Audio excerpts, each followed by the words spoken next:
রাতারাতি করছেন বাংলাদেশে মানুষ হাদি তো অ্যাকচুয়ালি একটা জামাতের খুন করেছিল কে? আমি করি। তুমি সেই সময় বাংলাদেশে ছিলে? তুমি বাংলাদেশে ছিলে তো? হ্যাঁ আমি ছিলাম। তো হাদি হত্যা মামলায় জড়িত যে ফয়সাল তাকে কিন্তু ধরে ফেলছে এবং তাকে যখন নিয়ে যাচ্ছিল আইনের লোকজন, তখন আমি কয়েকটা কথা তার কোট করলাম। সে বলতেছিল, প্রথম কথা ছিল তার যে হাদি মূলত জামাতের একটি প্রোডাক্ট ছিল এবং আরেকটি কথা হচ্ছে আমি খুন করিনি, আমাকে জড়ানো হচ্ছে, এরকম আর কি। আমার প্রশ্ন, যদি সে আসলে খুনি না হইতো তাহলে সে পলাইলো কেন? এখন অনেকেই আবার বলতে পারে যে না পলাইলে তো মানুষজন তাকে ধরে গণধোলাই দিতে পারতো। কিন্তু আপনাদেরকে বলে রাখি, সে কিন্তু পলাইছে অনেক আগে।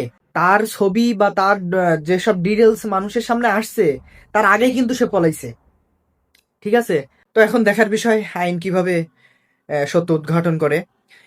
এবং আরেকটা জিনিস আমি লক্ষ্য করলাম, এই ইন্ডিয়ান মিডিয়া মানে কি, এদের মানে মাথায় কি আমি বুঝি না। ফয়সাল বলছে যে হাদি মূলত একটা জামাতের প্রোডাক্ট, একটা দেখি চিল্লাচ্ছে জামাতের সাথে যুক্ত যুক্ত, কে কে যুক্ত? ফয়সাল জামাতের কে? ফয়সাল জামাতের কে? জামাতের নাম বলছে, জামাতের কে যুক্ত? মানে এইভাবে আর কি, মানে এরা মানে কোন মেধা নিয়ে এরা সাংবাদিক হয় আমি বুঝি না, মানে কিছু বলার নাই।